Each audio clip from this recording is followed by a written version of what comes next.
Bonjour tout le monde, moi c'est Raphaël et je vous souhaite la bienvenue dans cette célébration en ligne de Home Lausanne. J'espère que ça va vous édifier et que ça va vous aider à vous rapprocher du cœur de Dieu. Hey, joyeux anniversaire Home! Waouh, 8 ans déjà!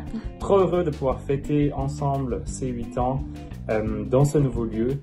Ça va être vraiment chouette de pouvoir profiter de cet espace pour qu'il soit une bénédiction pour notre communauté, pour le quartier et pour la ville. Joyeux anniversaire Home depuis le Valais! On te souhaite un bon anniversaire, on est très content de te connaître depuis 2 ans bientôt maintenant. Et puis on profite de remercier aussi pour les enseignements, pour les grands et pour les petits. Joyeux anniversaire Home! Moi j'ai eu 8 ans ce mardi, comme Home. Et Home aussi il est de 2017 et moi aussi je suis de 2017. Joyeux anniversaire Home! Joyeux anniversaire Home! On est vraiment très content de faire partie de cette famille. Et puis on se réjouit de fêter ça tous ensemble dimanche. Joyeux anniversaire Home! Bye bye! Bye bye! Joyeux anniversaire Home! Je suis tellement reconnaissante de faire partie de cette communauté où je me sens bien, où je me sens à la maison, dans laquelle j'ai pu construire de très belles relations. Encore un joyeux anniversaire! Hey, what's up fam? It's me Alfredo. Just want to say happy birthday to Home Church. Really excited to be part of the community, and I'm really excited to see what the Lord has for us this year and also in the new building. Yeah, I'm very thankful for all the leadership there at Home Church. They're really cool. And yeah, just thank you guys. God bless and have an awesome day. All right, adios to keep. Hello Home! C'est avec grande joie que je vous souhaite un joyeux anniversaire depuis nos belles montagnes du Valais, sans faire concurrence à Lausanne bien évidemment, mais sur ce, joyeux anniversaire!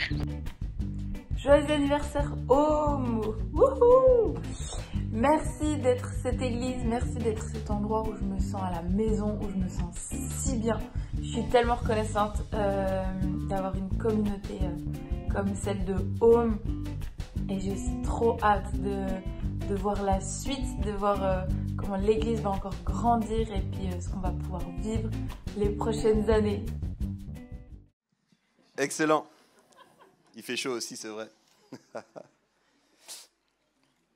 Comme Jonas l'a dit, il y aurait vraiment plein de choses qu'on se réjouit de partager sur ces locaux. C'est une bénédiction, une grâce de Dieu, grâce sur grâce de pouvoir être ici. Pour vous dire, on est là, on est arrivé pour la première fois ici lundi, véritablement. Ouais, c'est incroyable. Et depuis lundi, vraiment, on n'a pas eu grand-chose à faire, un petit peu d'aménagement, mais vraiment pas grand-chose à faire. C'est une bénédiction incroyable. Et en même temps, c'est que le début. C'est que le début. Alors, on va parler un petit peu de ça ensemble ce matin. Je me réjouis. J'ai plein de citations, comme d'habitude. On va commencer avec une citation de Henry Nouwen qui dit la chose suivante. « L'Église est toujours en mouvement, toujours en pèlerinage. Ce qui est statique est mort. » Rappelons-nous de ça. On a invité, c'est vrai, on a trouvé quelque chose d'incroyable, on a invité à rester en mouvement. Ce qui est statique est mort. On ne veut pas être mort, on veut être vivant parce qu'on suit Jésus qui lui aussi est vivant. Et puis, il n'y a pas de raison qu'on s'arrête. Alors oui, on va pouvoir s'installer ici, mais dans nos cœurs, on veut rester vivant. Et vraiment, depuis la première fois qu'on est venu ici à visiter avec une des personnes du comité, c'était en fin novembre. On est venu ici, on a vu l'annonce et c'est complètement aléatoire. On avait des groupes de personnes qui cherchaient des locaux, puis qui ont dit hey, « Regardez, il y a ce local, ça a l'air pas mal. » On avait vu quelques photos. Et on est venu visiter. Et depuis qu'on est venu visiter, il y a ce sentiment et ce rappel de la part de Dieu qui me dit « Je veux faire quelque chose de nouveau. » Je veux faire quelque chose de nouveau. Et on était dans ce local, on regardait. Vraiment, il était aménagé quasiment comme ici, comme aujourd'hui, à part cette salle-là. Tout le reste était vraiment comme aujourd'hui. Et je sentais, Dieu veut faire quelque chose de nouveau. Et alors, ça m'a accompagné. Ça m'a accompagné dans les réflexions, dans tout ce qu'on vivait. Puis, il y a ce verset dans Ésaïe 43, 19 qui dit la chose suivante. « Je vais faire une chose nouvelle qui est déjà en germe. Ne la remarquerez-vous pas? Je vais tracer un chemin en plein désert et mettre des fleuves dans les endroits arides. » C'est tellement important qu'on réalise ça. Dieu veut faire quelque chose de nouveau. Et je ne sais pas si tu le sais, parce que Dieu ne change pas. Ça, normalement, on est censé le savoir en tant que chrétien. Dieu ne change pas, mais il se tient dans le nouveau. Dieu ne change pas, mais il veut du nouveau pour nous. Il veut qu'on avance, il veut qu'on soit en mouvement. Et il se tient dans ce nouveau. Et puis, il y avait une excitation. Il y avait en même temps beaucoup d'incertitudes, beaucoup d'inconnus. Ça a été vraiment un certain processus de réaliser, de voir, de visiter, de faire l'administratif qui allait avant. Il y avait beaucoup d'inconnus, beaucoup de certitudes. C'était challengeant à beaucoup de niveaux. Mais en même temps, j'avais cette certitude parce que j'avais ressenti ça de la part de Dieu. Il veut faire quelque chose de nouveau pour nous et avec nous. Puis avant d'aller plus loin, alors que je préparais le message pour aujourd'hui, j'avais l'impression que ce n'était pas que pour nous en tant qu'Église et corps. Je crois qu'il y en a beaucoup qui doivent entendre juste cette parole pour toi dans ta vie. Dieu veut faire quelque chose de nouveau. Dieu veut faire quelque chose de nouveau. Et j'avais l'impression qu'on devait prier tout de suite pour ça. Parce que c'est comme si beaucoup, vous vous sentez comme bloqué dans votre vie. Dans une zone où ce n'est pas clair, vous ne savez pas où vous vous en allez, vous ne savez pas ce qui est devant, vous êtes comme bloqué, vous ne voyez pas, vous avez un peu perdu la perspective. Je priais pour aujourd'hui et je voyais comme des gens dans le brouillard qui sont un peu en mode autopilote. Tu sais, c'est une répétition, mais oui, bien sûr, métro, boulot, dodo. Mais en fait, tu es comme bloqué dans cette spirale, tu t'en sors plus, tu sais pas où tu vas. Et j'ai envie de te dire ce matin, Dieu veut faire quelque chose de nouveau pour toi. Dieu veut faire quelque chose de nouveau pour toi. Quand on était à Provence, on a rapidement senti que Dieu secouait nos habitudes, bougeait un petit peu. Quand on était à Beaulieu, Provence le matin, Beaulieu le soir, on sentait ça, nos zones de confort, et puis une invitation de la part de Dieu à le suivre. Puis je crois qu'il veut faire ça pour plusieurs aujourd'hui. Je crois que pour plusieurs, Dieu veut dire juste, j'ai quelque chose de nouveau pour toi. J'ai envie que tu puisses aller dans quelque chose de nouveau. Je n'ai pas envie que tu restes en autopilote. Je n'ai pas envie que tu te bloques là où tu es. Alors on va casser toutes les habitudes. De toute façon, c'est nos 8 ans et puis c'est la première fois ici, il n'y a pas encore d'habitude. On va prier tout de suite. On va prier tout de suite pour tous ceux qui se disent, mais cette parole-là, ça résonne avec moi. Indépendamment de ce que tu comprends, connais de Dieu ou pas. Si tu dis, mais j'ai l'impression que oui, je suis un peu en autopilote, je suis un peu dans le brouillard, je ne sais pas trop où je m'en vais, je manque de perspective. Si c'est ton cas, mets une main sur ton cœur maintenant, j'ai envie de prier pour toi. Je crois que Dieu veut faire du nouveau pour toi.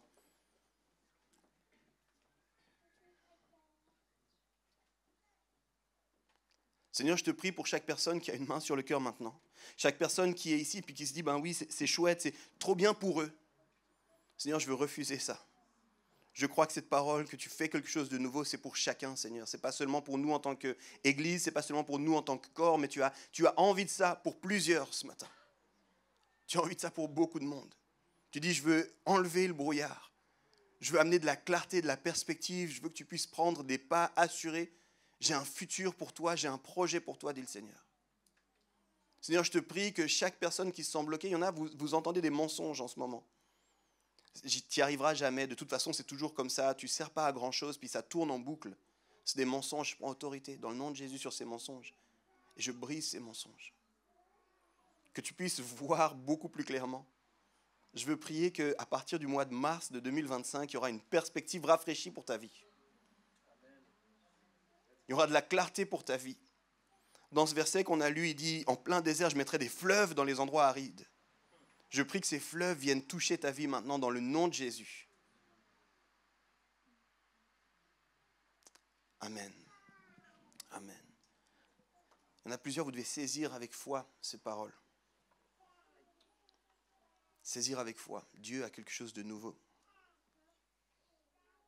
Ok. Je n'ai pas encore commencé le message, ne mettez pas votre timer en route. Hein. J'aimerais juste honorer aussi quelques personnes qui sont venues nous voir. On a ici les parents quartiers, nous on les appelle comme ça, les parents quartiers, font partie des vieux sages ici. C'est des gens qui nous aident à avoir de la sagesse, à discerner, à entendre ce qui se passe pour nous. Est-ce qu'on peut les applaudir alors qu'ils sont venus? Merci d'être là les amis, merci d'être là.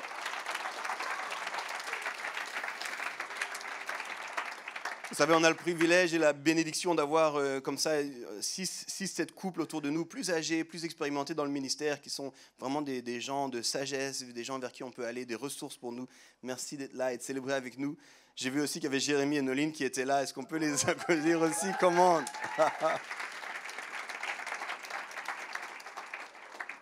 Je connais bien les deux, en particulier Jérémy. Ça fait pas mal d'années maintenant qu'on se connaît, qu'on rigole ensemble, qu'on prie, qu'on rêve pour le royaume de Dieu. Il est aujourd'hui aussi le directeur de l'école Réformatio qui prend place à Oron. Et c'est vraiment une bénédiction. Merci d'être là. Il y en a plusieurs qui nous ont dit hey, c'est votre anniversaire, on va venir. Merci d'être là. Ça fait vraiment beaucoup de plaisir. Merci à vous tous qui avez fait le déplacement, à vous tous qui êtes assis par terre. Incroyable. Merci les gars, je vous aime tellement. Ok, pour notre 8e anniversaire, j'avais envie de parler avec vous de comment bien transitionner. Comment bien transitionner. Et pour ça, on va regarder à 3 moments qui ont marqué le peuple hébreu alors qu'ils sont sortis d'Égypte et qu'ils étaient en transition en direction de la terre promise. Alors, rapide contexte, pour ceux qui ne seraient pas trop familiers avec ça, c'est à n'en pas douter l'une des plus grandes transitions de l'histoire. On a le peuple d'Israël qui va sortir d'Égypte pour aller dans les promesses de Dieu. Et puis ils sont conduits par Moïse, puis on en a fait des films et des films et des films. Et puis après 400 ans d'esclavage en Égypte, Dieu les libère d'une manière spectaculaire. Il va y avoir l'action de Dieu alors qu'ils sont encore en Égypte pour qu'ils puissent partir. Puis même quand ils se mettent à partir, ils vont voir encore l'action de Dieu. Et puis leur voyage ne va pas s'arrêter là, ils vont devoir marcher dans le désert pour arriver en terre promise. Ce qui est intéressant, c'est que leur transition ne se passe pas tout à fait comme prévu. Et en fait, il y a un temps d'entre-deux. Ils sont sortis, mais ils ne sont pas encore entrés. Ils ont quitté un lieu, mais ils ne sont pas encore arrivés à destination. Ils ont vu Dieu agir, mais ils doivent encore apprendre à faire confiance à Dieu. Ils ont vu Dieu de façon phénoménale intervenir, tellement de miracles, tellement de clins d'œil divins. Mais en même temps, ils doivent apprendre à faire confiance. Et puis, dans le désert, ils vont célébrer leur nouvelle liberté, mais ils vont aussi réaliser que cette liberté demande foi et obéissance. Et j'avais l'impression qu'il y avait beaucoup de parallèles avec ce qu'on vivait, nous. On a quitté une réalité où on était ce qu'on appelle dans le jargon une église nomade, une église qui n'avait pas de lieu, puis on arrive avec un lieu à nous, mais ce n'est pas encore établi. Il y a encore du travail pour s'approprier ce lieu. On a vu Dieu agir de tellement de façons, tout au long de notre histoire, et en particulier pour ce nouveau chapitre. Et en même temps, on doit apprendre à lui faire confiance encore. Et pour ceux qui sont familiers avec ça, c'est une posture extrêmement désagréable, celle de faire confiance à Dieu. Parce que quand on s'appuie sur lui, ça veut dire que ce n'est pas sur nos forces à nous, ce n'est pas sur nos stratégies à nous, ce n'est pas confortable. Et puis il y a une nouvelle liberté, il y a une nouvelle réalité, mais il va falloir aussi apprendre à continuer à avoir foi et à faire preuve d'obéissance. Alors on va regarder ces 3 moments clés du parcours. On va essayer d'apprendre au travers de eux comment bien traverser les saisons de transition avec Dieu. Puis j'insiste sur ce que j'ai dit avant, prends-le personnellement. Peut-être que tu es là juste en visite, juste as entendu parler, tu t'es dit pourquoi pas, tu es là, prends-le pour toi. Je pense que bien transitionner, c'est vrai pour tout le monde. Alors on va commencer avec mon premier point, il faut apprendre à célébrer le nouveau départ. Célébrer le nouveau départ. On va lire un premier passage dans Exode au chapitre 15, on va lire les 5 premiers versets. Ça va s'afficher avec moi, donc vous pouvez aller si vous voulez ou prendre les notes. Exode 15, versets 1 à 5, ça dit la chose suivante. « Je chanterai en l'honneur de l'Éternel, car il a fait éclater sa gloire. Il a précipité le cheval et son cavalier dans la mer. L'Éternel est ma force et le sujet de mes louanges. C'est lui qui m'a sauvé. Il est mon Dieu, je le célébrerai. Il est le Dieu de mon Père, je proclamerai sa grandeur. L'Éternel est un vaillant guerrier, son nom est l'Éternel. Il a jeté dans la mer les chars du Pharaon et son armée. Ses combattants d'élite ont été engloutis dans la mer des roseaux. Les vagues les ont couverts, ils sont descendus au fond de l'eau, pareil à une pierre. » Ça, c'est un chant de louange qui continue encore sur à peu près 15 versets. Et c'est Myriam, la sœur de Moïse, qui chante ça. Littéralement, ils viennent de sortir de la mer qui s'est écartée, qui a permis, Dieu qui écarte la mer, qui permet au peuple de passer, puis la mer se renferme ensuite sur les poursuivants. Et voilà que Myriam sort, puis elle est dans la célébration. Seigneur, tu es bon. Seigneur, tu fais des grandes choses. Seigneur, c'est incroyable. Et puis, je pense qu'à plein d'égards, on est dans l'adoration juste en entrant là. J'ai entendu quelques prières timides au début de célébration, mais je me suis dit, pour nous, c'était déjà vraiment 3 niveaux au-dessus de d'habitude. Là. C'était vraiment incroyable. Les gens étaient là, Seigneur, alléluia, tu es bon. Je me suis dit, waouh! Même mon voisin, il dit, Seigneur, alléluia, c'est incroyable. Mais on était là, et puis même avec les équipes, pendant la semaine, quand on venait ici, à chaque fois, c'était comme, waouh, c'est fou ces locaux, c'est fou ces locaux. Puis tu sais, c'est la 3e fois, tu ouvres la porte, et puis tu dis, ah, alors si jamais ici, il y aura ça, puis tu vois la personne, waouh, c'est incroyable, c'est magnifique. En psychologie, on parle du concept du honeymoon effect. Peut-être tu en as entendu parler, la phase de la lune de miel. C'est quand tu changes, tu transitionnes, tu quittes un environnement, tu commences une nouvelle relation, puis il y a une forme d'euphorie initiale. Tu sais, tout est beau, tout est incroyable. Waouh, waouh, waouh, waouh, waouh, waouh, waouh, waouh. Puis après, il y a la réalité des nouveaux défis. Juste après cette phase, d'un coup, alors que c'était tout beau, tout magnifique, tout incroyable, juste après ça, tu commences à dire, ok. Israël va quitter l'Égypte, mais ce qu'on va voir dès le départ, c'est que la liberté va demander une nouvelle mentalité. La liberté demande toujours une nouvelle mentalité. En arrivant ici, il y a une euphorie, on sent le nouveau, on se réjouit des possibilités, de tout ce que ça ouvre pour nous. mais il faut aussi qu'on apprenne à changer de mentalité. Il faut qu'on change beaucoup de nos habitudes et beaucoup de nos fonctionnements. Oui, on veut célébrer, mais pas seulement naïvement. J'aime beaucoup ce que Dallas Willard va dire sur ce sujet-là. Il dit « La délivrance sans transformation intérieure nous ramène toujours en esclavage. » La délivrance sans transformation intérieure. Ok, c'est génial, je suis dans la joie, mais qu'est-ce que je vais changer? Ok. Ce n'était pas dans mes notes, mais je vais faire un aparté pour vous. Imagine, tu te mets en couple. Tout le monde comprend la phase de l'euphorie, n'est-ce pas? Ah, c'était incroyable, mais il se passe d'office quelque chose. Tu changes tes habitudes. Sinon, ton couple est en péril. Moi, je faisais du basket avec beaucoup d'entraînement dans ma semaine. Et en fait, quand je me suis mis en couple, Janet a dit rapidement, ton basket que j'aime bien, c'est un problème. Parce que si 4 soirs dans la semaine, plus un week-end, un jour entier par week-end, tu n'es pas là, comment est-ce qu'on va se voir?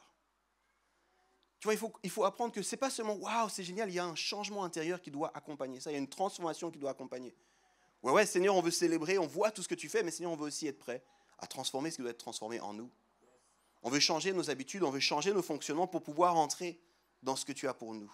Sinon, Dallas Willard va le dire comme ça nous ramène toujours en esclavage. Ma prière, personnellement, c'est « Seigneur, merci pour ce lieu incroyable. Transforme nos cœurs afin que nous puissions continuer à te suivre ici. » Transforme nos cœurs, ça va demander de l'adaptation, ça va demander des changements. J'aimerais qu'on soit dans une joie profonde, mais qu'on soit aussi conscient que Dieu a déplacé des montagnes, que sa grâce nous est donnée, mais j'aimerais aussi qu'on réalise que tout ne s'arrête pas là. Regarde ton voisin, dis-lui, il faut que ça se transforme à l'intérieur. Il faut que ça se transforme à l'intérieur. C'est pas juste « waouh ». C'était une phrase à dire, les gars. C'était pas... Qu'est-ce qui se passe avec vous? J'ai dit une phrase. Les gars, ils ont pris, c'était le ticket pour la discussion.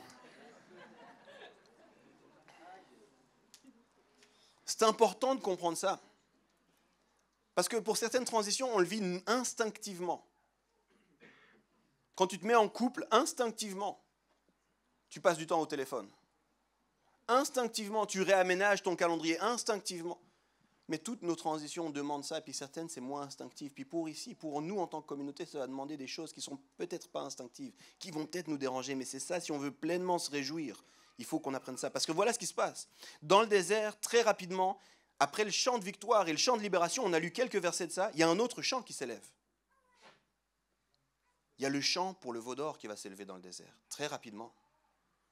Oui, ils ont chanté la libération, c'est génial, merci Seigneur, wow, tu libères, et puis très peu de temps après, ils ont commencé à adorer des idoles.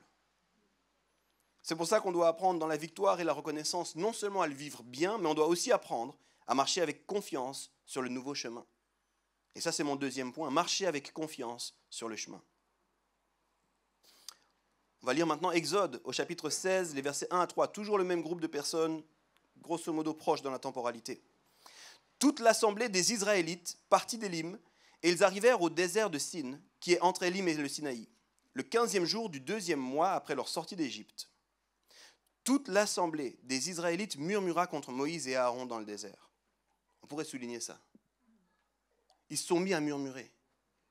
Ils se sont mis à avoir des problèmes. Ils se sont mis à dire, non mais qu'est-ce qui se passe ici? Juste avant, c'était ceux qui chantaient. Hein? Et voilà qu'ils se mettent à murmurer. Les Israélites, je continue, leur dire, pourquoi ne sommes-nous pas morts de la main de l'Éternel en Égypte, quand nous étions assis près des marmites de viande, quand nous mangions du pain à satiété? Au contraire, vous nous avez conduits dans ce désert pour faire mourir de faim toute cette assemblée. Changement d'ambiance, hein? Changement d'ambiance. Juste avant, il y avait un chant. Seigneur, merci. La mer a englouti nos ennemis. Seigneur, merci. Juste après, pourquoi on est là? On aurait mieux fait de mourir en Égypte. Ça aurait été mieux de rester en Égypte. Le peuple murmure dans le désert. Il regrette l'Égypte. Hein. Si vous avez bien lu, il regrette l'Égypte. Pour moi, là, ça, c'est une dinguerie. Regretter l'Égypte, c'est une folie. Je ne sais pas comment c'est possible. Et si jamais, ça a été dit rapidement, mais c'est 1 mois et demi après être sorti d'Égypte. 45 jours après être sorti d'Égypte. Ils sont déjà en train de dire, on n'était peut-être pas si mal, finalement. Alors, je ne sais pas si tu connais le contexte, mais ils avaient pleuré pendant 400 ans. Pendant 400 ans, ils pleuraient. Pendant 400 ans, ils ont transmis de génération en génération, on veut sortir d'ici, on veut sortir d'ici, on veut sortir d'ici. Et 45 jours après la sortie, Alors moi, j'ai fait le calcul parce que je me suis dit 45 ans, 45 jours, 40 ans, pardon, 400 ans, 45 jours. 40 ans, c'est à peu près 140 000 jours. Pendant 140 000 jours, ils ont pleuré. Et puis 45 jours après, ils se disent, on était pas mal là-bas. On aurait mieux fait de mourir là-bas. Moi, quand j'entends ça, je me dis, c'est de la folie. Je sais pas, je me dis, les gars, on se calme tout de suite. Qu'est-ce qui vous arrive? En plus de ça, ils ont vu la main de Dieu de tellement de façons. Et ils se mettent déjà à se plaindre. C'est intéressant parce que des études montrent que face à l'inconnu, notre cerveau privilégie souvent le statu quo, par peur du changement. On aime le changement, mais pas trop. Et il y a des études qui indiquent que 70% des initiatives de changement échouent. 70%, 7 sur 10 des changements échouent. Tu sais pourquoi? Pas à cause de mauvaises stratégies, mais à cause de la résistance au changement. Moi, je me dis, Moïse, il aurait dû avoir cette étude à l'époque. Il aurait dû avoir cette étude pour préparer le peuple. Les gars, avant que la mer s'ouvre, la nuée va rester un petit moment. Je vais juste vous expliquer un truc. On va entrer dans le nouveau. Et il y a des grandes chances que vous ne soyez pas prêts pour ce qui nous arrive. Il y a des grandes chances que vous vous plaigniez. Puis là, Myriam, elle était en train d'accorder sa guitare. Non, t'en fais pas, j'ai un chant incroyable. Incroyable, ça vient. J'ai déjà un refrain. Le Dieu de victoire, un truc comme ça. Je vois le truc venir. Attention. Attention. Parce que très rapidement, on a envie de revenir. C'est comme notre cerveau est fait comme la sécurité. Retourner à ce qu'on connaissait. C'est pour ça que mon deuxième point, c'est marcher avec confiance sur le chemin. Est-ce qu'on va garder la confiance? Israël avait quitté l'esclavage physique, mais mentalement, ils étaient encore attachés à l'Égypte. C'est ça que ce passage nous révèle. Mentalement, ils étaient encore attachés à l'Égypte. Mentalement, ils se disaient, mais là-bas, on mangeait des choses qui nous plaisaient. C'est fou parce que si tu lis l'histoire, avant, ils disaient, ouais, des fouets, trop de travail. Et là, ils parlent de la nourriture. Il y a quand même, il y avait le kebab d'à côté, j'étais bien. Shawarma, c'était tranquille. Mais là, maintenant, qu'est-ce qui se passe? Israël a quitté l'esclavage physique, mais mentalement, il était encore attaché à l'Égypte. Il y a plusieurs théologiens qui en sont arrivés à cette conclusion. Il fallait que le peuple passe par le désert. Tu sais pourquoi? Parce qu'après avoir quitté l'Égypte physiquement, il fallait que l'Égypte quitte leur cœur. Il fallait que l'Égypte quitte leur cœur. Marcher avec confiance, c'est compliqué, les amis. Il y a une transformation interne qui est nécessaire. En Égypte, tout était rythmé pour eux. Qu'est-ce qu'ils devaient faire comme travail? Le nombre de coups de fouet s'ils ne faisaient pas le travail? Où est-ce qu'ils vivaient? Qu'est-ce qu'on faisait avec leurs enfants? Tout était rythmé. Et là, il y avait une nouvelle liberté. Mais avec la liberté, venait un besoin nécessaire. Faire confiance à Dieu. Faire confiance sur le chemin nouveau. Faire confiance dans ce que Dieu était en train de faire. C'est marrant. Parce que souvent, on prie pour le nouveau de Dieu. Puis quand le nouveau arrive, on fuit pour retourner dans nos zones de confort. Souvent on prie, Seigneur, envoie. Le Seigneur envoie, tu dis, Seigneur, je vais retourner là parce que c'est quand même un peu, c'est fou cette histoire qui passe là. C'est comme, tu m'as entendu en fait quand je priais. Et c'est une expression qu'on a d'ailleurs. Je ne vais pas vous demander de lever la main, mais vous devriez tous connaître cette expression, un tien vaut mieux que deux, tu l'auras. On aime bien retourner vers le tien, j'ai déjà ça, c'est bon. Ça a l'air pas mal, mais c'est un peu défiant, je vais retourner à ce que je connais. Et les transitions sont incertaines, loin d'être agréables, parfois peu claires, mais il nous faut travailler notre foi, veiller à l'unité, nous méfier des murmures. Travailler notre foi, veiller à l'unité, nous méfier des murmures. On était bien quand même au casar, non? Pour l'instant, on est dans le premier jour, attendez les 45e jours. Tim Keller a dit la chose suivante, la foi, c'est avancer dans le brouillard avec conviction qu'une route existe, même si on ne la voit pas encore. Même si on ne la voit pas encore. Seigneur, je te fais confiance. Tu as quelque chose pour moi. Je ne vois pas tout, mais je te fais confiance, Seigneur. Et c'est pourquoi est-ce que tu as besoin de l'unité là-dedans? Je me souviens d'une fois, on était avec Janet sur une route, on se baladait en amoureux à Hawaï. C'est pas mal, c'est pas mal. On faisait, waouh, tout le monde dit, waouh, la vie des pasteurs, waouh. Et puis, on était sur une route, on avait décidé de faire le tour de l'île. Et puis, on se retrouve dans un endroit, vraiment, il y a du brouillard, ça s'épaissit, c'était une folie. Et puis, on se met à ralentir, et puis, on commence à vraiment hésiter sur est-ce qu'on peut avancer, est-ce qu'on ne peut pas avancer. Tu ouvres la fenêtre, tu as l'impression que le brouillard, tu pourrais presque le prendre par tes mains, c'est de la folie. Et qu'est-ce qui se passe là? Et en fait, à certains moments, Janet me disait, Il faut qu'on s'arrête, Yves, il faut qu'on s'arrête, je ne suis pas en confiance, il faut qu'on s'arrête. Puis je disais, non, non, t'en fais pas, je vois juste un tout petit bout de la route. Mais à d'autres moments, c'est moi qui lui disais, il faut qu'on s'arrête. Je ne suis pas en paix, il faut qu'on s'arrête. Puis il était là, non, non, c'est bon, je vois un petit bout de la route. Tu as besoin de l'unité pour ça. De temps en temps, tu verras, tu vas être là dans la louange, tu vas dire, Seigneur, c'est génial et tout ça, puis ton voisin aura besoin de ton c'est génial. Ton voisin aura besoin de te voir, toi, louer Dieu. Ton voisin va s'accrocher parce que toi, tu as la foi pour ton voisin. Mais d'autres fois, tu n'auras même pas le goût de venir. Mais c'est quelqu'un de ton groupe qui t'aura écrit le samedi soir. Et alors, on se voit demain. Et tu n'as pas de bonne excuse, tu n'as pas de brunch de prévu, tu n'as pas de... Il n'y a rien. C'est comme, si je lui dis que je n'ai pas prévu de venir, il va me dire pourquoi. Je vais commencer à devoir lui expliquer que je ne suis pas très sûr, que c'est temps, j'ai besoin de dormir. Il va me dire, mais vraiment, tu es fatigué, tu peux dormir l'après-midi. Je vais devoir lui mentir que non. Ok, je viens. Je viens. Si tu viens à contre-cœur, je sais que plein de dimanches, il y en a plein qui sont là à contre-cœur. Parce qu'il y a des amis qui vous ont écrit dans la semaine, on se voit dimanche. Je t'ai dit, ouais. Mais on a besoin de cette unité pour continuer dans la route. On a besoin de cette continuité. Très souvent, on a besoin de la foi des autres. Moi, je comprends un petit peu. On rigole souvent des Israélites, puis on est méchant avec eux. Mais je comprends.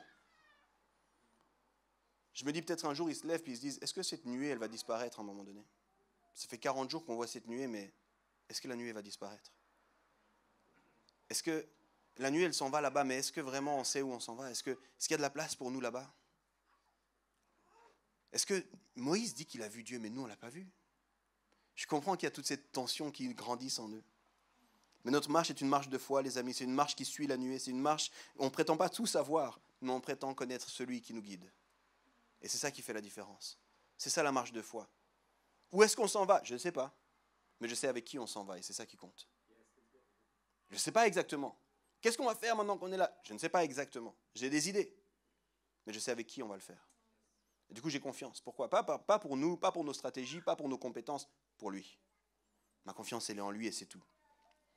J'aimerais rapidement faire référence à un passage que je ne vais pas l'étudier en détail pour des questions de temps, parce que je respecte votre temps, malgré les apparences. Dans Exode 33, il va y avoir Moïse qui va parler avec Dieu, c'est un moment vraiment clé. Et puis Dieu va lui dire, et Dieu en a tellement marre du peuple, parce que ces histoires de murmures et tout ça, ça va se répéter plusieurs fois. Dieu en a tellement marre qu'il dit à Moïse, c'est quoi? Je vais envoyer un ange, je vais ouvrir la voie, vous allez sans moi. Vous allez dans la terre promise, là-bas, c'est bon, vous allez être heureux, c'est pas moi. Moi, je ne veux pas être avec vous. Et là, Moïse va lui dire, non, non, si toi, tu n'y vas pas, nous, on n'y va pas. En d'autres termes, Moïse va dire à Dieu, je préfère être dans le désert avec toi que dans la terre promise sans toi. Et la transition qui va arriver, là, j'aimerais qu'on comprenne. Notre but, c'est d'être avec Dieu. On parle souvent de la terre promise, mais je crois qu'il y a un enjeu plus grand qu'une terre. Je ne sais pas si vous le savez, hein, mais Dieu a une terre promise pour chacun d'entre vous. Ça, tu peux le saisir avec foi, tu peux le croire, indépendamment que tu connaisses Dieu ou pas, il a une terre promise pour toi. Mais voilà le problème, très souvent, on s'accroche plus à la terre promise qu'à Dieu. Et j'ai envie de te dire qu'il y a quelque chose qui désire encore plus que ta terre promise. C'est d'être en lien avec toi. Et du coup, il y a quelque chose que toi, tu devrais désirer plus que la terre promise. C'est sa présence. Il faut que tu deviennes un peuple de sa présence. Il faut que tu deviennes un peuple de dire, Seigneur, indépendamment de la terre promise, j'ai confiance que tu as une terre promise pour moi, mais je veux avant tout ta présence. Le désir que Dieu avait pour le peuple, ce n'était pas le peuple, ce n'était pas la terre promise seulement. C'était sa présence. J'ai vraiment pas le temps de développer ça. Mais si Dieu fait partir le peuple, ce n'est pas juste pour leur dire, allez vous installer là-bas, vous serez bien. C'est qu'il dit, j'ai envie d'être au milieu de vous. J'ai envie d'être avec vous. J'ai envie de diriger comment vous fonctionnez. Et pour ça, il faut que vous alliez dans un autre endroit. J'ai envie de vous libérer pour être avec vous. Et Moïse avait compris ça. Mieux vaut être avec toi dans le désert que sans toi dans la terre promise. Et quand le peuple va finir par obéir et se conformer, on va voir la présence remplir les lieux où le peuple se trouvait. Il y a tous ces moments de transition où la nuée semble lointaine sur la montagne, c'est compliqué, il n'y a que Moïse. Mais si vous continuez l'histoire, vous verrez que quand le tabernacle est établi et quand le tabernacle est en place, la présence vient au milieu du peuple. Puis après, ça va se répéter quand le temple sera construit. La présence va venir dans le temple. Et puis après, ça va se répéter.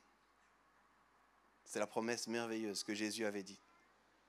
Et à la Pentecôte, alors que les disciples sont rassemblés, la présence descend au milieu d'eux pour ensuite les remplir eux complètement.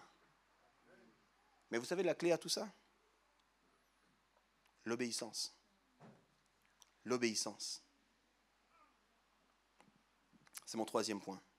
Obéir pour entrer pleinement dans la promesse. Obéir pour entrer pleinement dans la promesse. Nombre 14, versets 1 à 4. Toute l'assemblée se souleva et poussa des cris. Et le peuple pleura pendant la nuit. Tous les Israélites murmurèrent contre Moïse et Aaron. Et toute l'assemblée leur dit, si seulement nous étions morts en Égypte ou dans ce désert. Il recommence. Pourquoi l'Éternel nous fait-il aller dans ce pays où nous tomberons par l'épée, où nos femmes et nos petits-enfants deviendront une proie? Ne vaut-il pas mieux pour nous retourner en Égypte? Il recommence. Et ils se dirent l'un à l'autre, nommons un chef et retournons en Égypte. Il recommence.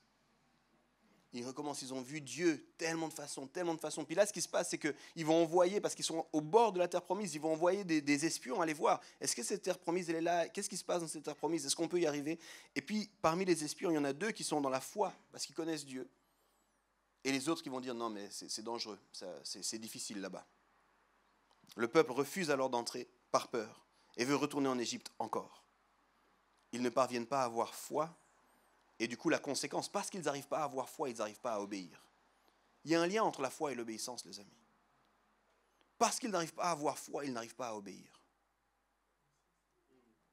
John Ortberg va le dire comme ça, le plus grand ennemi de la foi n'est pas le doute, mais la complaisance.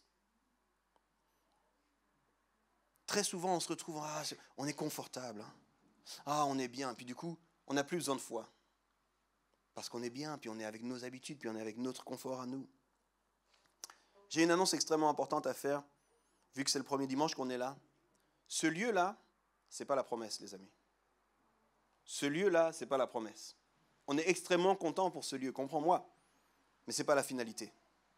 Avoir un lieu, c'est une bénédiction, mais ce n'est pas notre terre promise. On l'a dit, puis on le répétera non-stop. Notre désir et notre terre promise, c'est la présence de Dieu. Et cette présence, elle est suffisamment grande et capable pour ne pas nécessiter d'un lieu. Par contre, elle va demander notre obéissance. Notre but, c'est la présence de Dieu. Et la présence de Dieu est possible si nous nous obéissons. Ce qu'on veut, c'est connaître Dieu, être connu de Dieu et le faire connaître. Aussi simple que ça. Et pour entrer là-dedans, il faut oser continuer à obéir. Continuer à obéir. Continuer à obéir.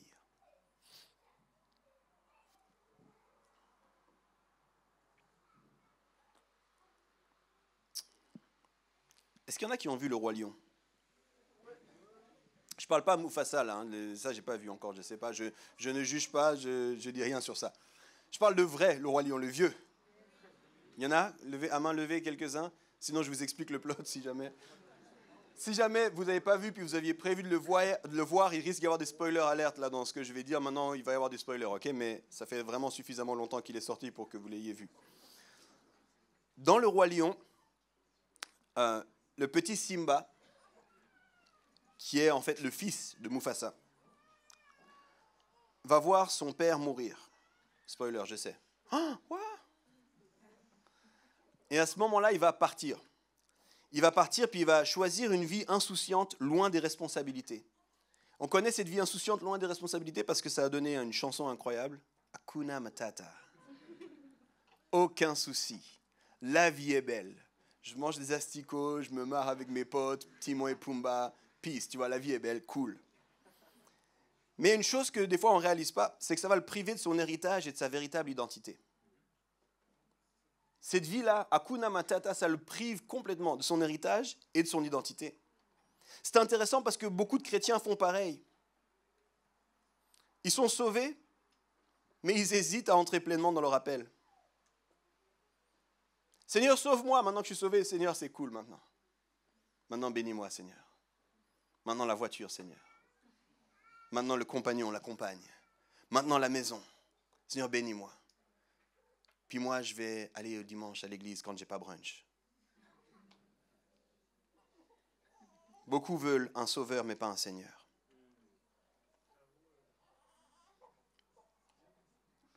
J'aimerais qu'on réalise ensemble l'importance de l'obéissance.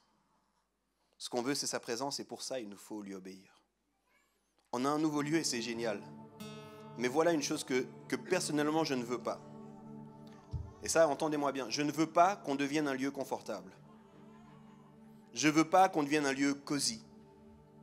Un lieu où on se sent bien parce qu'on est comme à la maison, home. C'est marrant. Non, comprenez-moi, ce n'est pas ça que je veux.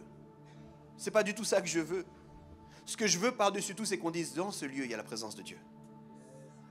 Dans ce lieu, je viens. Pourquoi tu viens là? Parce qu'il y a la présence de Dieu. Il y a la présence de Dieu, c'est ça que je veux. En tant que pasteur, c'est la chose que j'aimerais le plus. J'ai pas envie que les gens me disent, vos locaux sont beaux. Il y en a plein qui ont des beaux locaux, les amis. J'ai pas envie que les gens disent, c'est super pratique et facile et accessible et c'est convenient. C'est très Apple-like. C'est user-friendly. J'ai pas envie de dire, c'est comme la Tesla de l'église, là, c'est tout joli. Tout... Non. J'en ai rien à faire de ça. J'en ai rien à faire de ça s'il n'y a pas la présence de Dieu. Seigneur, si tu n'es pas là, ce qu'on fait, ça ne sert à rien. Je ne sais pas si tu le savais, mais c'est jamais un site internet qui a sauvé une vie. C'est jamais la beauté des réseaux sociaux qui ont sauvé une vie. C'est jamais la qualité de la musique qui a sauvé une vie. C'est la présence de Dieu. C'est la présence de Dieu qui sauve, c'est la présence de Dieu qui équipe, c'est la présence de Dieu qui nous pousse plus loin, c'est la présence de Dieu qui restaure, c'est la présence de Dieu qui nous donne la force quand on n'a plus la force. C'est la présence de Dieu. Mais la présence de Dieu dépend de notre obéissance. Il faut qu'on obéisse et il faut qu'on continue à obéir. Je repensais et puis j'écrivais avec certains qui étaient là au tout départ, quand on était dans le salon. Janet et moi, on vivait à Gland, on avait un seul enfant. Ouf. La vie semblait facile. On était insouciants. On disait aux gens, venez, on va prier, on va... Puis depuis le départ, on leur a dit, on va faire une chose, c'est qu'on va suivre Dieu. On va juste suivre Dieu, puis on va aller là où Dieu nous conduit. Là où Dieu nous conduit.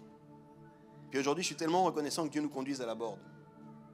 Pour plein de raisons, je suis reconnaissant que Dieu nous conduise à la Borde. Mais ma question, c'est est-ce qu'on va continuer à garder la présence de Dieu comme l'élément essentiel? Dieu appelle l'Église à plus que ce qu'elle a connu jusqu'ici. Dieu appelle notre Église à beaucoup plus que ce qu'elle a connu jusqu'ici. Dieu veut emmener son royaume plus proche des gens. Chaque jour, des gens meurent parce qu'ils ne connaissent pas Dieu. Mourir sans connaître Dieu, quelle horreur! Combien de personnes sont prises dans l'anxiété, dans les tourments, dans les maladies? Puis Jésus disait, je suis venu pour les opprimés, je suis venu pour ceux qui vont mal. Moi, je veux un lieu de guérison, les amis. Je veux un lieu de guérison des âmes, de guérison intérieure, de guérison physique. Je veux un lieu où la présence de Dieu est tangible. Moi, ce que je veux entendre, c'est des miracles de gens qui sont guéris parce qu'ils marchent par là. Ils ne savent pas ce qui se passe. Qu'est-ce qui se passe ici? C'est bizarre. J'ai senti quelque chose dans mon cœur et d'un coup, une restauration des couples. Je veux tous les couples en face. Je veux restauration dans tous les couples en face. Et derrière ce bâtiment, il y a d'autres qui vivent. Puis je veux qu'ils disent, mais mes enfants, ça va mieux maintenant. Avant, on se disputait, puis maintenant, ça va mieux. Pourquoi? Parce qu'il y a une église ici qui prie. Puis la présence de Dieu a un effet. Et tu es béni même sans le savoir, parce qu'il y a la présence de Dieu ici. Ça, c'est mon rêve à moi. Pour ici, beaucoup plus que d'avoir un lieu agréable et beau. La présence de Dieu. Et les amis, je sais que c'est qu'une étape aussi. Je suis tellement reconnaissant pour ici, mais ce n'est pas la finalité, c'est qu'une étape. Il y aura d'autres saisons. Des saisons de multiplication, des saisons dont on voit, il y a des leaders qui vont partir pour implanter d'autres églises à d'autres endroits et puis on va multiplier le feu que Dieu nous a donné ici. Pourquoi? Parce qu'on ne s'arrêtera pas tant qu'il y aura des gens qui ne connaissent pas Dieu. Et c'est ça le but. Alors s'il faut, on dira aux jeunes, asseyez-vous par terre s'il vous plaît les jeunes. Pourquoi? Parce qu'on fait de la place. Puis s'il faut, on dira, lève la main, accueille quelqu'un à côté de toi. Pourquoi? Parce qu'il faut qu'on fasse de la place. Puis au bout d'un moment, on dira, écoute, on a vu ça sur ta vie, on discerne ça. Commence une nouvelle église. Pourquoi? Parce qu'il faut faire de la place. Il faut faire de la place pour la présence de Dieu. On vit un anniversaire très spécial. Et je crois qu'à bien des égards, c'est un moment pivot pour nous. Et cette réalité, elle est matérialisée notamment par un nouveau lieu de vie. On veut célébrer Dieu pour ce qu'il a fait. Est-ce qu'il y en a qui veulent célébrer Dieu? Seigneur, c'est magnifique ce que tu as fait. Seigneur, c'est fou ce que tu nous donnes. C'est incroyable ce que tu nous donnes. Et après la célébration, on veut marcher avec foi dans l'inconnu et obéissance. Dernière citation. N.T. Wright va dire la chose suivante. Ceux qui veulent voir l'avenir de Dieu doivent avoir le courage de quitter leur passé. Et ça connecte avec ce que je disais. Dieu fait toutes choses nouvelles. Toutes choses nouvelles. Laisse le passé derrière. Sinon, je vais embarquer dans le nouveau de toi. Je vais embarquer dans ton futur pour moi. Laissons ce qui est derrière et entrons ensemble avec foi dans ce que Dieu nous réserve. Il fait toutes choses nouvelles et on veut transitionner avec lui dans son nouveau pour nous. J'aimerais terminer en priant.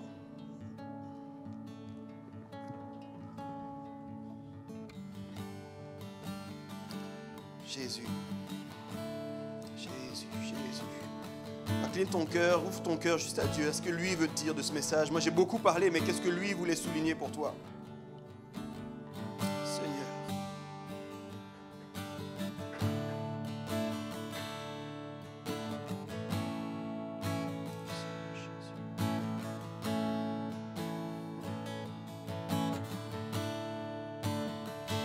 Ok, 3 sujets de prière.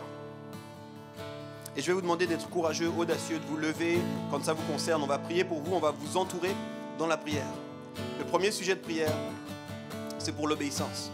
Tous ceux qui sentent, qui disent « Ok, je dois grandir dans l'obéissance en fait. Il y a des choses que Dieu me demande, il y a des choses que Dieu me montre, il y a des choses que je sais, mais j'ai de la peine à oser. J'ai de la peine à oser. » Et puis je veux te le dire avec beaucoup d'amour, sans aucune condamnation.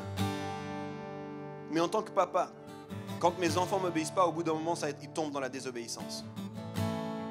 Puis j'ai envie de te le dire, ne tombe pas dans la désobéissance face à Dieu. Ne tombe pas dans la désobéissance. Dis-lui j'ai peur, dis-lui j'ai besoin d'aide, et dis-lui je ne sais pas si je vais y arriver ou pas, mais je veux aller avec toi. Si certains vous sentez, je dois obéir à Dieu, qu'importe le sujet, lève-toi maintenant, j'aimerais prier avec toi. Lève-toi maintenant. Yes, merci pour la foi, merci pour le courage. Tous ceux qui sont assis autour d'eux, tous ceux qui sont assis, qui ne se sentent pas concernés par ce sujet, mettez une main sur leur épaule, entourez-les. Entourez-les juste, mettez une main. Posez pas de questions, entourez simplement. Et on va prier, mais que personne ne se sente seul. Si tu sens que tu dois obéir à Dieu pour quelque chose de particulier ce matin, Seigneur, je te demande par ton Saint-Esprit de venir toucher maintenant chaque personne qui s'est levée. Chaque personne qui s'est levée et qui dit « Je dois t'obéir, Seigneur. Viens et montre-leur, Seigneur, que tu te tiens avec eux. » J'ai cette parole que Jésus va dire « Et moi, je serai tous les jours avec vous jusqu'à la fin du monde. Le Seigneur est avec toi. » Je veux briser la peur dans le nom de Jésus maintenant. Je veux briser la peur. Il y en a plusieurs, c'est la peur du regard de l'autre. Si je fais ça, qu'est-ce que les autres vont penser? Qu'est-ce que ma famille va penser? Je veux briser la peur du regard de l'autre. Ose avancer dans l'obéissance tout simplement. C'est fini la peur du regard des autres, c'est fini la peur aussi. Il y en a certains, la peur de la provision. Si je veux entrer là-dedans, ça va me demander de la provision. Je ne sais pas si j'ai ce qu'il faut, j'ai peur de ça. Seigneur, viens et mets la confiance maintenant, Seigneur. Il y en a plusieurs, vous devez entendre, tu n'es pas fou, tu n'es pas folle. Seigneur, je prie qu'on soit connu pour notre obéissance. Qu'on soit connu pour notre obéissance. Une obéissance naïve qui dit je ne sais pas tout, je n'ai pas tout, mais je sais avec qui je fais les choses. Et je me confie en l'Éternel. Merci Seigneur parce que tu ne laisses personne seul. Merci Seigneur parce que tu brises les mensonges qui retiennent les personnes. Merci Seigneur parce que tu donnes un souffle nouveau pour les choses que tu demandes. Nous allons prier dans le nom de Jésus et que tous ceux qui ont saisi ça avec foi disent un grand et un fort Amen. Amen, Amen, Amen, Amen. On va se rasseoir, on fait l'exercice des squats. Il y a 2 sujets de prière encore.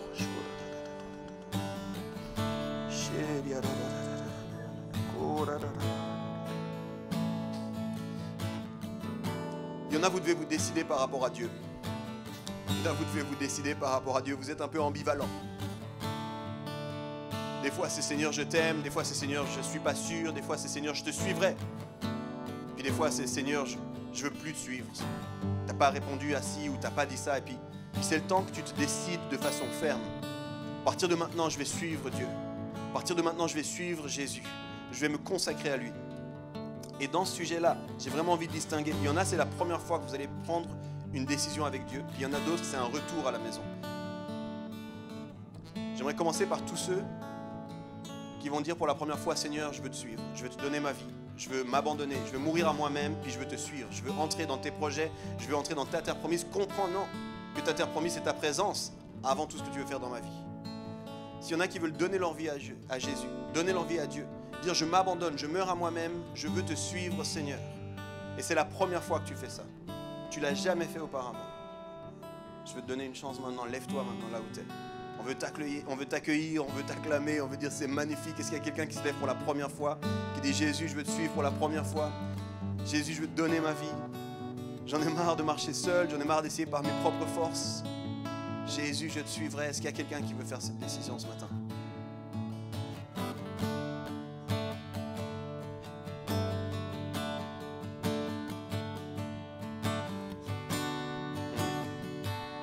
C'est ok? C'est bon? Je vais prendre ça plutôt comme une bonne nouvelle pour moi. Parce que ça veut dire qu'on a beaucoup de personnes qui sont capables d'être envoyées. Mais maintenant, il y avait une deuxième. C'est tous ceux qui disent, j'ai déjà fait ce choix, je me suis déjà levé. Je me suis déjà levé, j'ai déjà donné ma vie à Jésus. Mais ma vie avec Jésus, c'est un peu comme ci, comme ça. C'est pas ferme. Ça dépend des circonstances, ça dépend de ma motivation, ça dépend du soleil, de la météo. Jésus n'est pas le numéro 1 dans ta vie, puis tu sens ce matin, je veux le suivre, je veux transitionner, puis être full on, plein, tu sais, c'est comment, all in, c'est ça qu'on dit, non? Quand les gens jouent au poker, all in. C'est pas, j'essaye un petit peu, Seigneur, puis si ça marche pas, tant pis. Non, non, je mets tout, je te donne tout, Seigneur.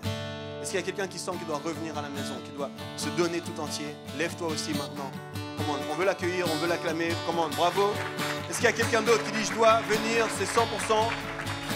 J'étais peut-être à 70, j'étais peut-être à 80, 80, j'étais peut-être à 90, mais ce matin, c'est 100% Jésus et rien d'autre. On l'accueille aussi, on l'acclame aussi.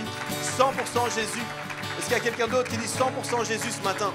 Je reviens, 100% Jésus. Yes, on l'accueille aussi, come on. 100% Jésus, pas un petit peu Jésus, yes, yes, 100% Jésus. Pas un petit peu, pas presque tout. Pas si j'aurais ça. Il y en a certains, vous vous attendez une réponse, puis vous dites si j'ai cette réponse, alors c'est 100% Jésus. Décide maintenant, 100% Jésus. N'attends pas cette réponse. Yes, yes.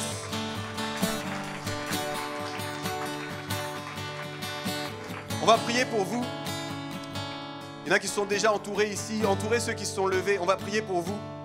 Seigneur, je prie pour une audace renouvelée maintenant.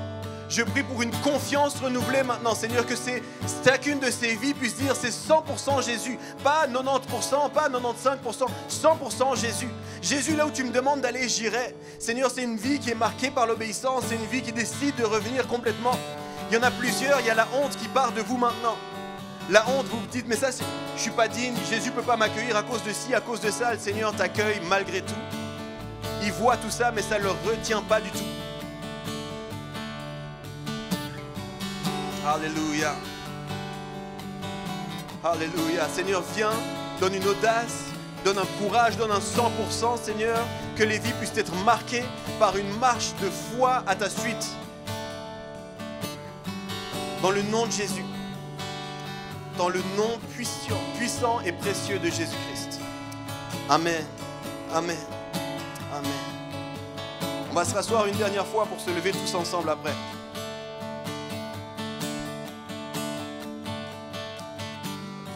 Il y a 2 paroles pour les gens qui se sont levés.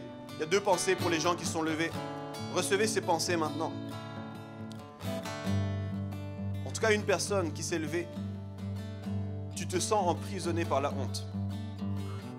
C'est pas que tu veux pas aller vers Dieu, c'est que tu penses que Dieu veut pas t'accueillir. Tu aimerais vraiment aller vers Dieu, tu aimerais vraiment plus de Dieu, mais tu as peur que Dieu ne veuille pas t'accueillir. Tu as peur que Dieu soit contre toi ou dise quelque chose de toi. Je veux te le dire, la honte part de ta vie maintenant. Dans le nom puissant de Jésus-Christ. Dieu n'a pas honte de toi. Et tu peux aller vers lui simplement, tel que tu es. Il voit ces choses. Et ça ne veut pas dire qu'il est en accord avec ces choses. Mais il n'y a pas besoin que tu termines avec ces choses pour aller vers lui.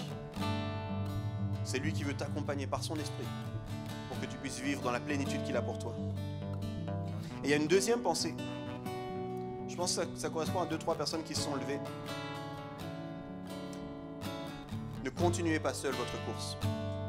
Ne continuez pas seul votre course. Vous vous êtes levé, puis c'est comme, Seigneur, je veux venir vers toi, puis je veux que tu me voies, et puis je veux être avec toi, puis le Seigneur te dit, c'est pas que toi. Je veux te planter dans une communauté, je veux t'enraciner dans un tissu de relations qui vont faire la différence.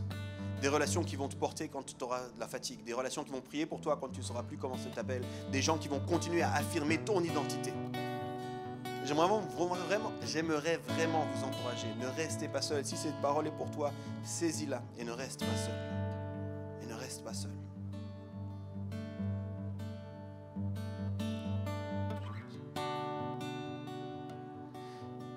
J'avais dit que j'ai un dernier sujet. Et voilà ce qu'on va faire.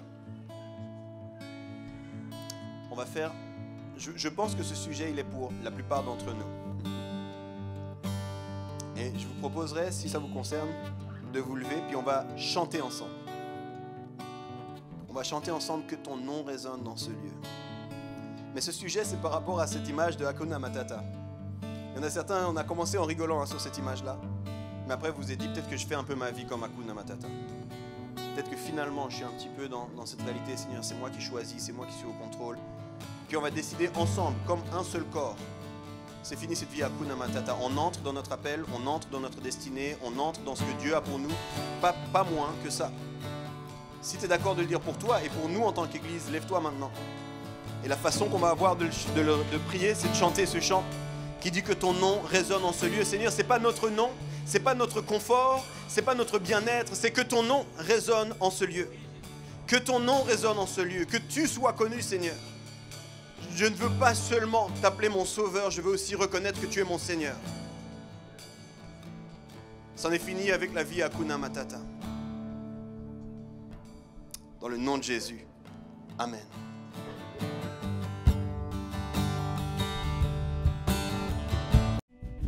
Joyeux anniversaire Home, déjà 8 ans, que le Seigneur vous bénisse, qu'il vous utilise dans les régions dans lesquelles il vous a placé. C'est tellement beau de voir ce qu'il fait en vous et aussi au travers de vous, à Lausanne, à Genève et partout où il vous emmènera par la suite.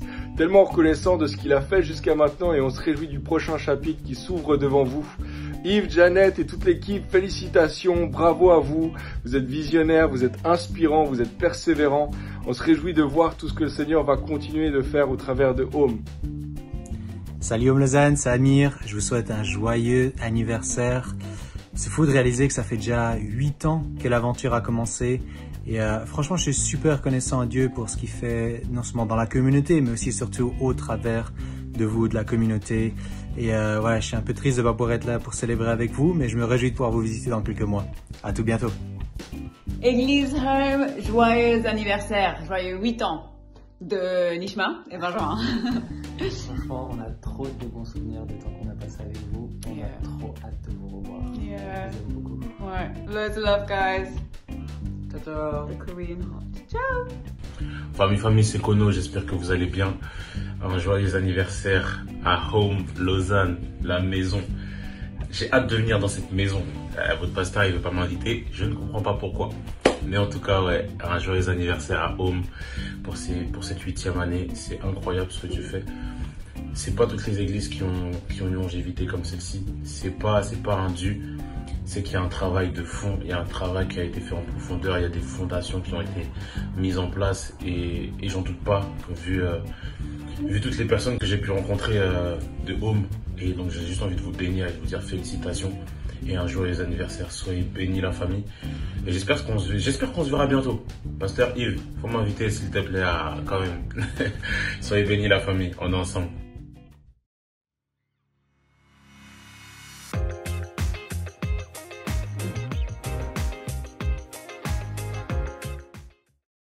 On arrive à la fin de cette célébration en ligne, j'espère que ça vous a plu. Vous pouvez retrouver toutes les vidéos et les séries sur notre chaîne YouTube. Et puis on vous souhaite une bonne semaine et une bonne journée.